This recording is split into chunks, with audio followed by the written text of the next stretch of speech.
Michelle, a very good morning to you. A short while ago, we understood that there was supposed to have been a meeting at 8:30 between SAA and the unions, and we are still awaiting to hear what has been happening there. What's the latest?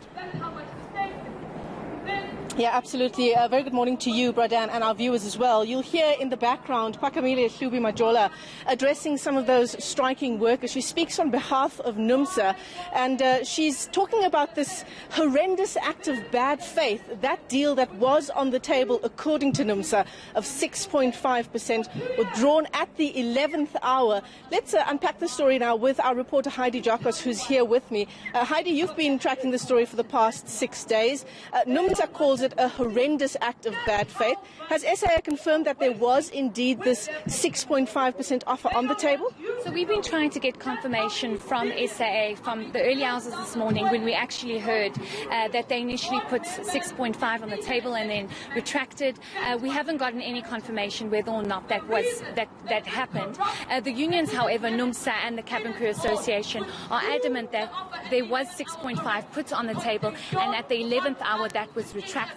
Of course, wage negotiations were going on until midnight, and apparently that's when SAA decided they're going to retract that 6.5. One must also remember that SAA initially said 0% salary increase.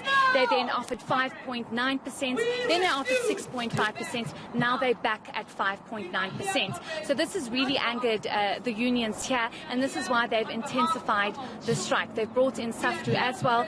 Even though SAFTU has no members working for the airline, they have brought in about 300 members to be in solidarity of the strike, and it just seems as though things are intensifying. We do understand that the members are in a meeting with SAA. Apparently SAA called a meeting with the unions to discuss this. The question is, are they going to go back to the 6.5%, or are they sticking to the 5.9 that they originally put on the table? Yeah, absolutely. And that 8:30 meeting from this morning is still ongoing. Let's just reflect what the minister had to say. Minister Pravin Gordhan saying that ultimately the aim here is to hold on to jobs, but also to save SAA. Are unions concerned at all that this stoppage will finally sink the national carrier? It's such an important point to make, because you have workers striking, but you also have workers demanding 8% and for procurement deals to be relooked at.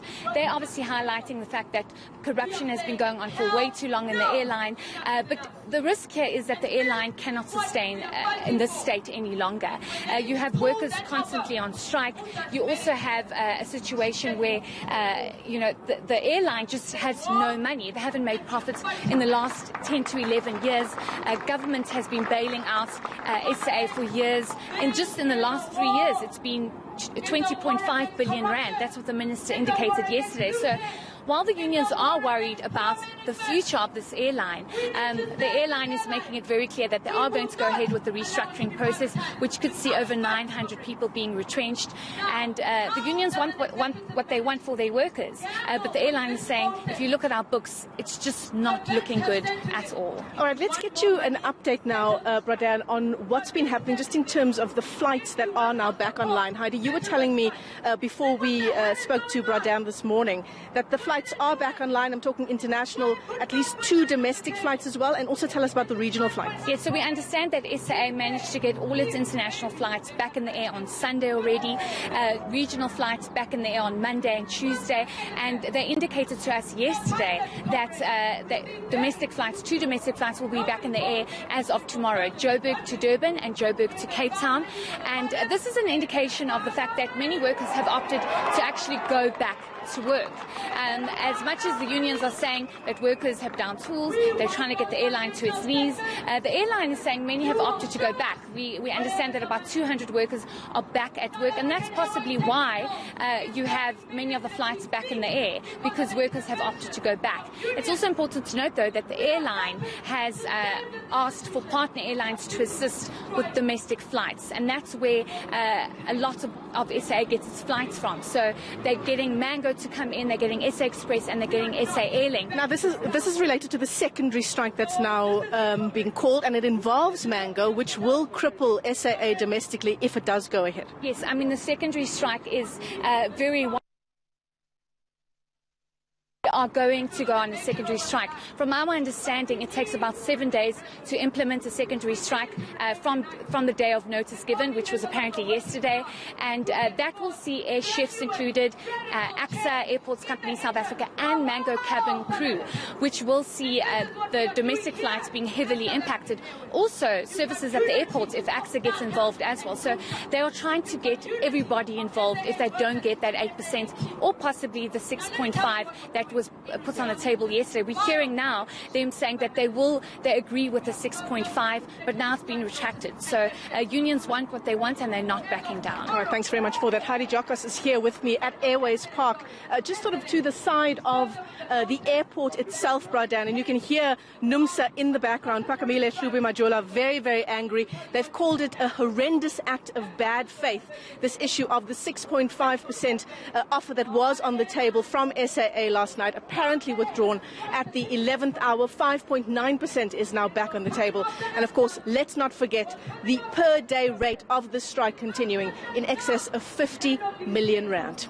But at least some of those flights are back on the air. The domestic ones still a challenge there, Michelle.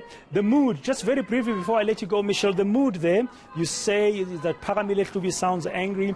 There have been workers who've been picketing there for days on end. What is the mood like? What was your sense when you arrived there this morning? Yeah, absolutely. And Bradan, let's not forget, it is boiling hot out here.